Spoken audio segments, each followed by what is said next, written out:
La investigación preliminar está diseñada, o el objetivo de esta es recabar los indicios o las pruebas y disponer la realización de actos urgentes de realización. Porque si nosotros vamos a esperar a que el presidente de la República culmine su mandato, que deberá ser en el 2026, pues habrán muchas pruebas que van a desaparecer.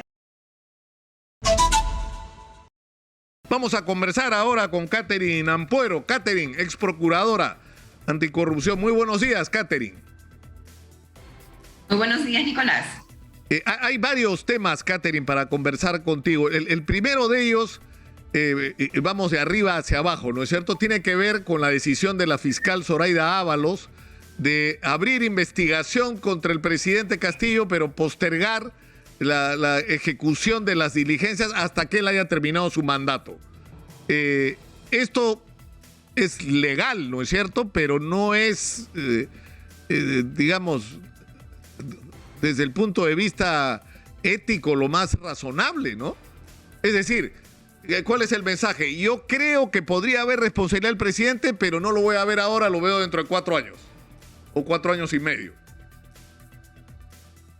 No solamente no es ético, Nicolás, sino desde mi punto de vista tampoco es legal, porque la Constitución señala expresamente que un presidente de la República en ejercicio, como lo es el presidente Pedro Castillo, no puede ser acusado durante su gobierno, salvo los delitos que estén contemplados en el artículo 117, como es, por ejemplo, traición a la patria o por no convocar elecciones, ¿no?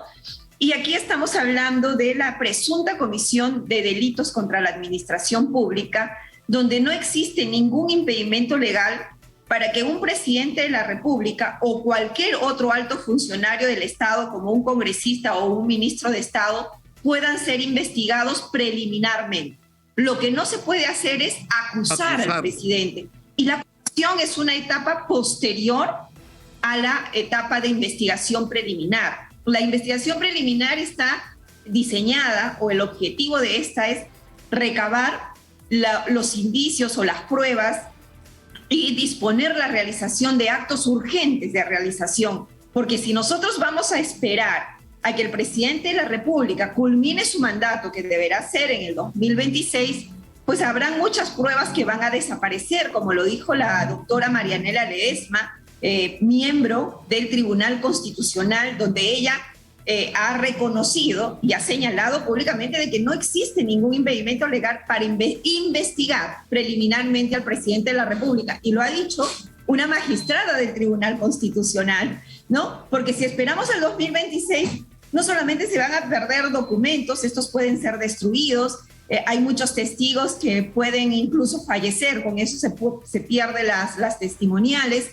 o muchas personas van acondicionando, acomodando sus declaraciones para que de aquí al 2026 pues ya la fiscalía sea materialmente imposible llegar a la verdad. Y recordemos que la verdad es un derecho constitucional que tenemos las personas, sobre todo cuando se tratan de hechos de corrupción y que están vinculados a la alta esfera del poder de nuestro país. Ahora, Catherine, el tema es que yo creo que esta discusión va más allá de las circunstancias, ¿no es cierto? Debería ir más allá, es decir, de establecer determinados parámetros y reglas de juego con las que deben manejarse estas cosas, sea quien sea el presidente. No es que hay que hacerlo porque es Castillo, no, hay que hacerlo siempre. Y el principal interesado debería ser el propio presidente, ¿no? O sea, él dice, yo no tengo ninguna responsabilidad, esta gente actuó a mis espaldas, yo no sabía nada. Entonces, lo mejor para él es que se haga la investigación y se acredite que lo que está diciendo es verdad. Es por su propia conveniencia, sí, ¿no?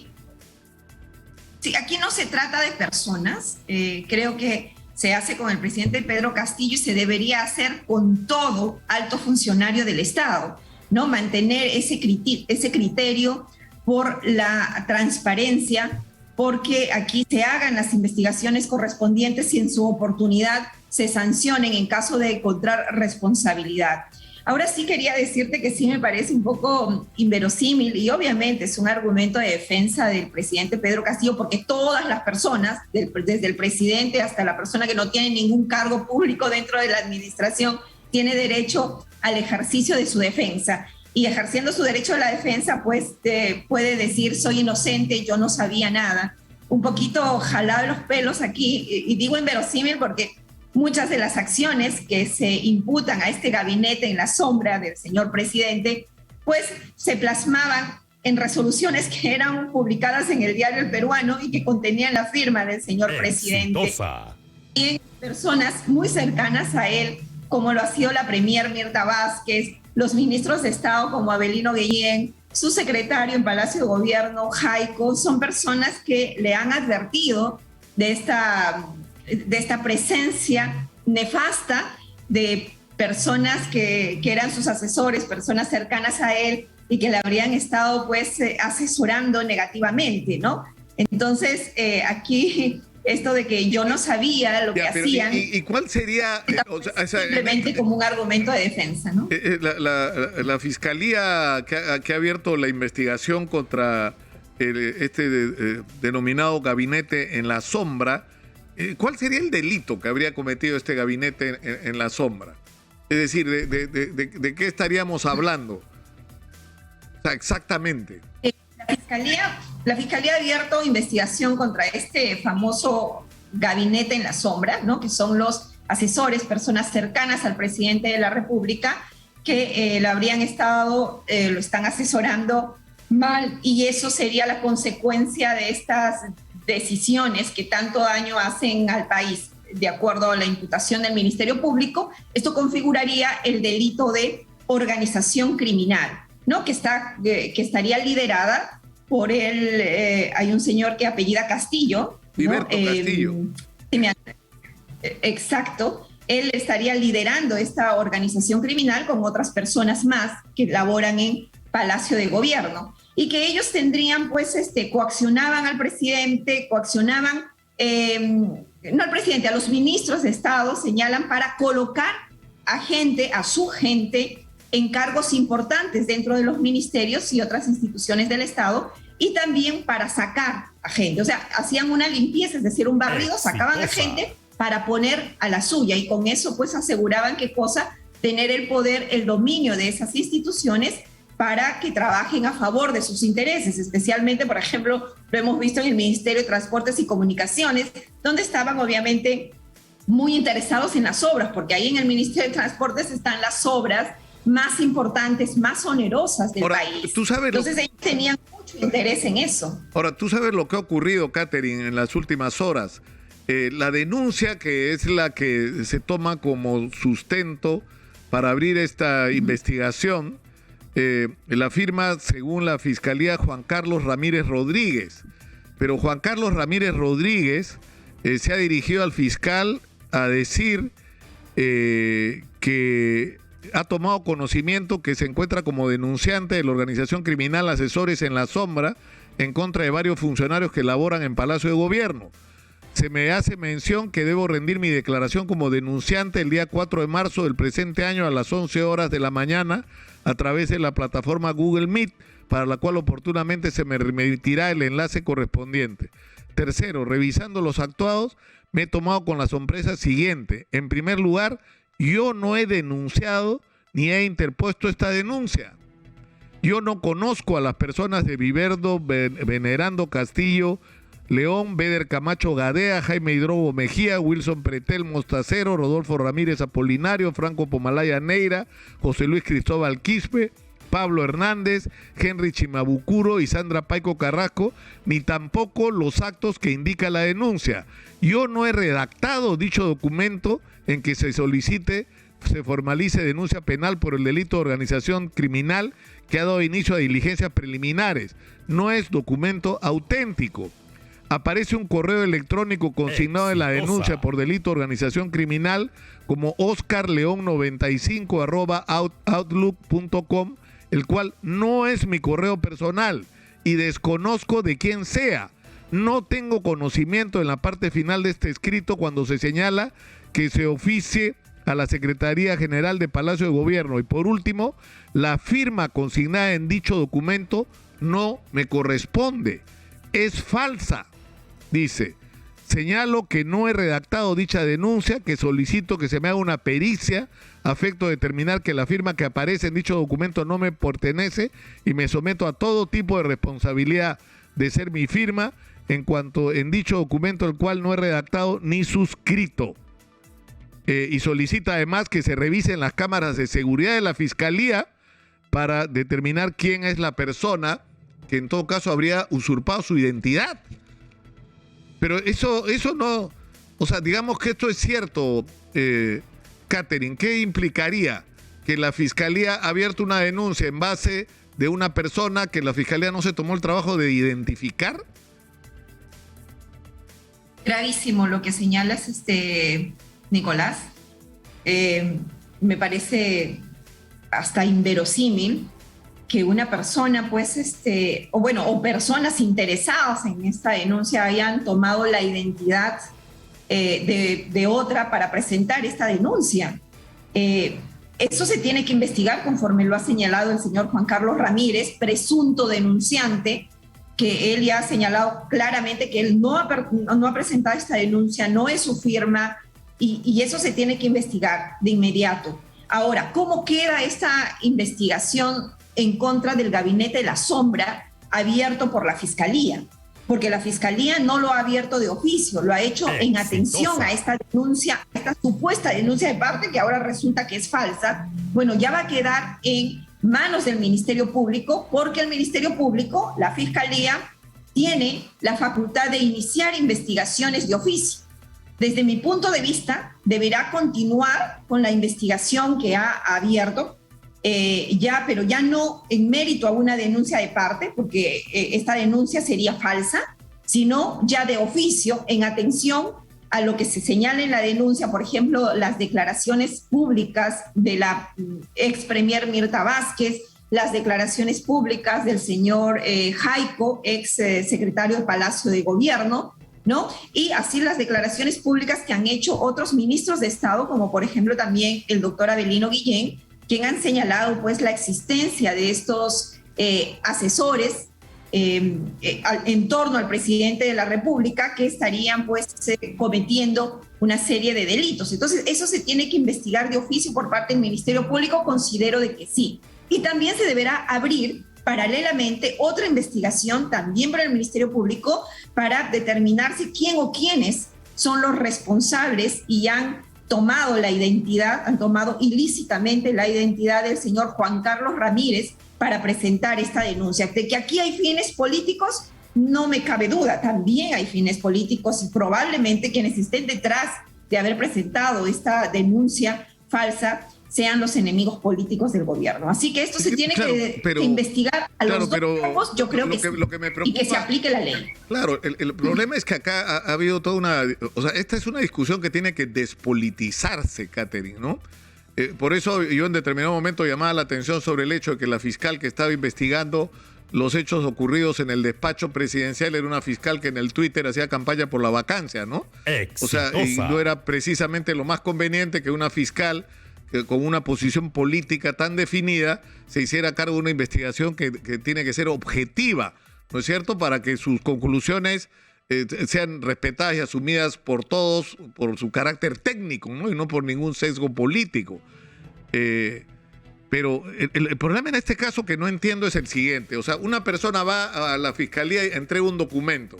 Lo lógico no es que la Fiscalía cite a esta persona para que haga una declaración donde sustente el documento y esta persona se identifique. O sea, está abriendo un proceso contra un montón de personas por cargos gravísimos y si resulta cierto, esta persona ha timado a la Fiscalía y la Fiscalía no se ha tomado el trabajo de determinar si era o no el denunciante, porque aparentemente es la persona que aparece como denunciante, ¿no? Bien, en principio... la Fiscalía tiene dos opciones para abrir una investigación. Lo puede hacer de oficio cuando la noticia criminal es pública, ¿no? Generalmente cuando salen en los medios de comunicación, o dos, a través de una denuncia de parte. Actualmente, por la virtualidad, existe una mesa de partes digital, en donde se presentan los documentos digitalmente, virtualmente, ¿no? Electrónicamente, si se quiere decir, Entonces, es muy fácil de presentar una denuncia en donde obviamente no existe los mecanismos o los procedimientos para verificar de manera, digamos, más segura la identidad de las personas, que podría ser con una huella digital, como se hace, por ejemplo, en los bancos o actualmente en las notarías, ¿no? Donde debido a los serios que toman la identidad de otra persona en las notarías, ahora la identificación más completa se hace a través de la huella digital, cosa que no se hace en el Ministerio Público. Simplemente en la administración pública lo que se hace es escanear los documentos, incluso las firmas escaneadas, y se presentan virtualmente, electrónicamente. Tengo entendido que esta denuncia habría sido presentada de manera virtual, no de manera física. Cuando también vamos al ministerio a presentar una denuncia de manera física, incluso, por ejemplo, yo puedo firmar una denuncia y puedo mandar a otra persona, puede ser un practicante, ¿no? O a otro abogado, y va y presenta mi denuncia, ¿no? Como parte de las investigaciones preliminares, las fiscalías sí suelen señalar, abriendo investigación, como en este caso, por ejemplo, se abre investigación y la primera diligencia que dispone el Ministerio Público o el fiscal a cargo de la investigación es citar al denunciante a efectos de que se ratifique en su denuncia y en los términos de su denuncia, ¿correcto? Pero para hacer eso, para disponer esa diligencia, tiene que abrir una investigación preliminar si considera que del contenido de la denuncia amerita que estos hechos sean investigados, tal cual como ha pasado en este caso sobre el supuesto gabinete en la sombra. Es lo que corresponde. Entonces, dada esta situación de que el señor Juan Carlos Ramírez ha señalado que él no presentó esta denuncia, que no es su firma, han utilizado su identidad, creo yo que la primera diligencia que tiene que hacer el Ministerio Público en este caso es citarlo a él para que declare en esta investigación preliminar. Y quedará en manos del Ministerio Público el continuar con esta investigación. Ahora, una pregunta final. En el caso de Samir Villafuerte y el sobrino del presidente, es decir, ¿qué es? Es decir, una persona le puede prestar, o sea, ha ocurrido además con otros políticos, ¿no es cierto? Que empresarios han apoyado sus campañas, les han prestado vehículos, les han dado facilidades. Pero, ¿dónde estaría la comisión del delito? ¿En que esta persona ha recibido algo a cambio en términos de contrataciones con el Estado? O sea, eso es lo que habría que acreditar, ¿no es cierto? ¿O no? En el caso de Samir Villafuerte.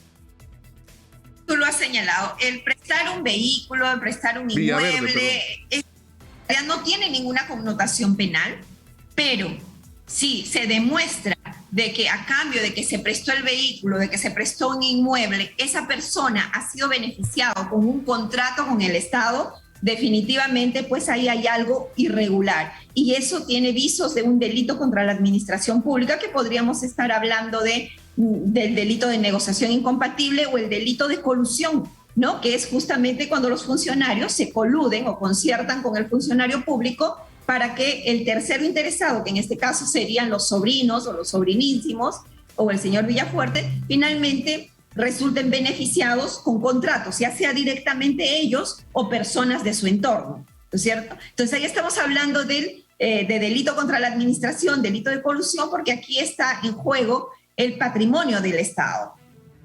De acuerdo.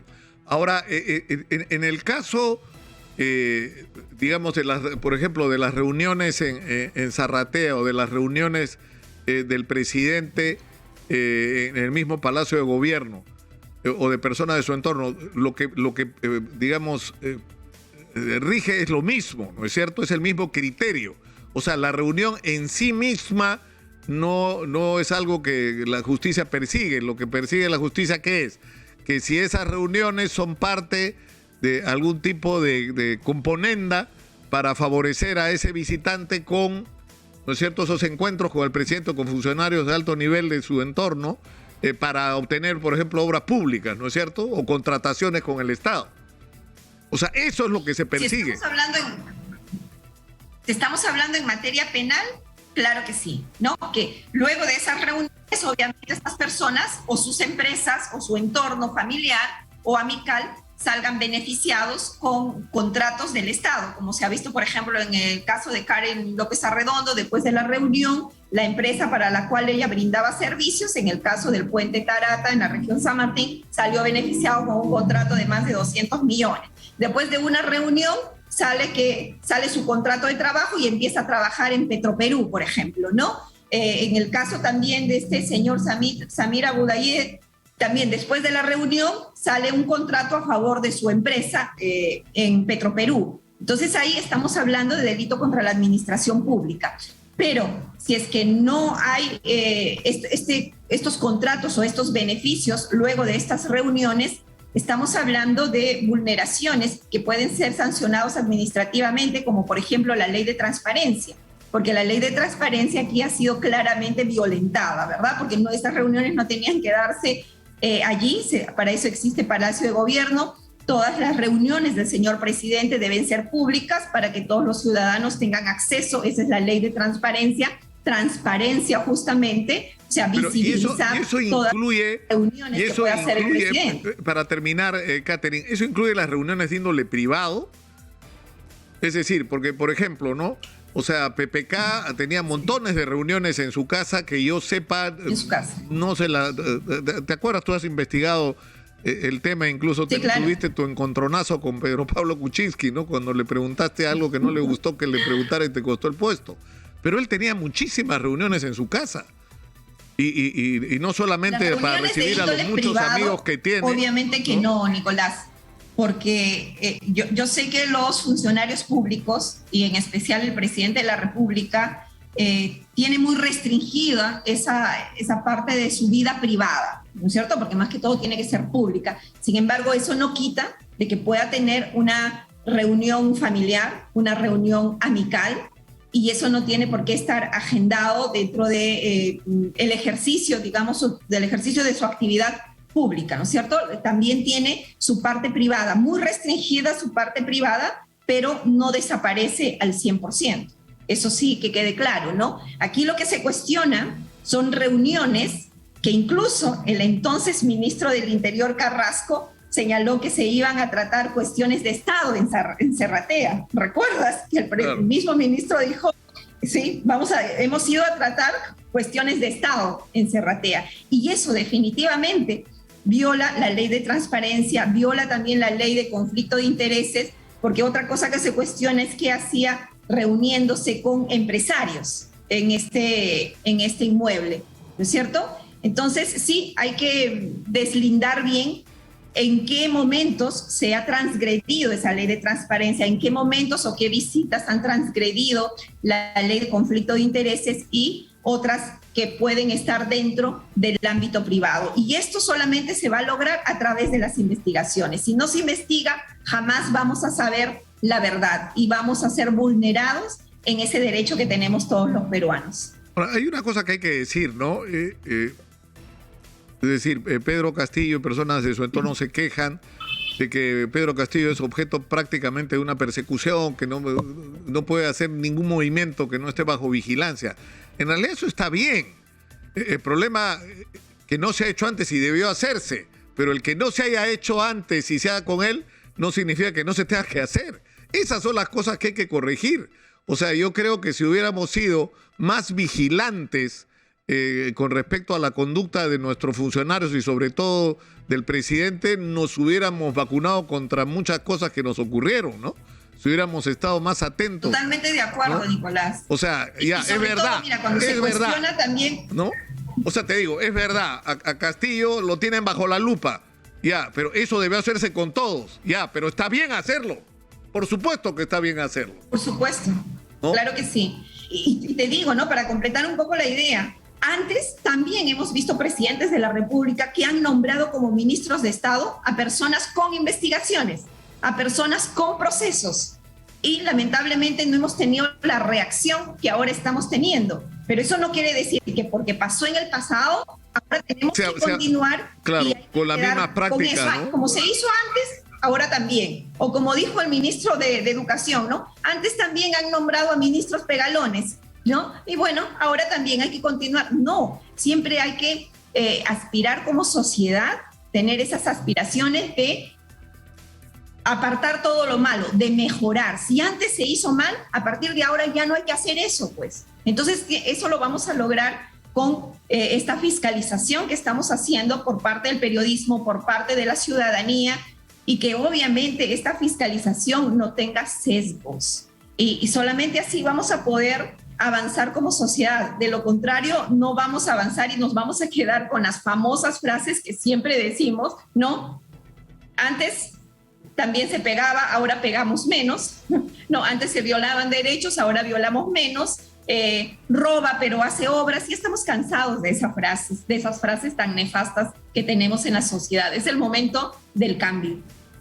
Catherine, te agradezco mucho por esta conversación y te quiero comprometer para tener una entrevista la próxima semana o en los próximos días para hablar sobre el tema de la Procuraduría.